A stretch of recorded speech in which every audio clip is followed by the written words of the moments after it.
Hey, it's Jack from Jack Gately Real Estate and the Online Real Estate Academy. Let's take a look at the Plymouth single-family home market for March 2024. And as always, we start with price. So the average price of a single-family home in Plymouth for February, remember this is February numbers reported in March, was $640,000.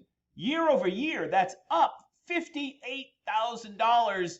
And that is also consistent with the statewide numbers. This year's low, assuming that this is the low, which is typical having the low price February or March, this year's low is much higher than last year's low. Now, we have been trading in a band for quite some time. The overall trend is up, but we have been trading in a band for quite some time.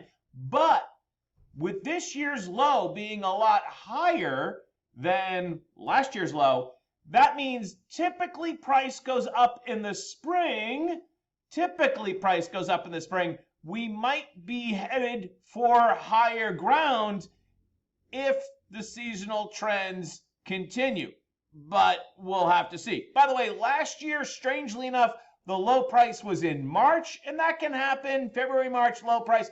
But we'll have to see about the inventory. Let's take a deeper look. March 1st. 54 homes for sale, single-family homes, in the entire town as of March 1st.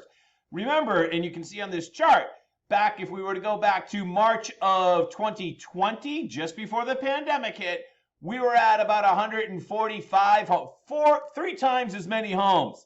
There were three times as many homes, and even that number was low. 150 homes townwide. That number was low. This is just crazy. We continue to be in this very tight supply band between about 50 to 80 homes. And if that continues, price is going to continue to be supported. Hardly any change on the speed of the market. Is still taking you about a month from when you list your property to when you accept an offer. Days to offer, 30 days. And then add 6 weeks to that, just to give you an idea for the whole process. So what's that? 10 weeks from when you list your house on average to when you actually move. All right, so you gotta get that house ready, because that 10 weeks goes by quickly. Sellers continue to get their price, 101% of list price. So if you want to buy a house in Plymouth, you probably need to buy, or bid, I should say, a little bit more than the list price if you want to be the winning buyer. I'm not saying that bidding wars are outrageous. They were when it was 105, 106%. But you might want to just make it a little bit sweeter than the list price if you want to have the winning bid. What is really going to determine the spring market is the supply of homes. As you can see on the chart on the right is the Massachusetts statewide chart for single-family homes. And as you see, usually in the spring, you get a bump up in inventory. But that was kind of anemic last spring. Here in Plymouth, we haven't really gotten any inventory. We've never been above 100 homes since the fall of 2020. Yeah, so we've never really gotten a spike of any type. And there's no reason to believe that we'll get a spike this spring.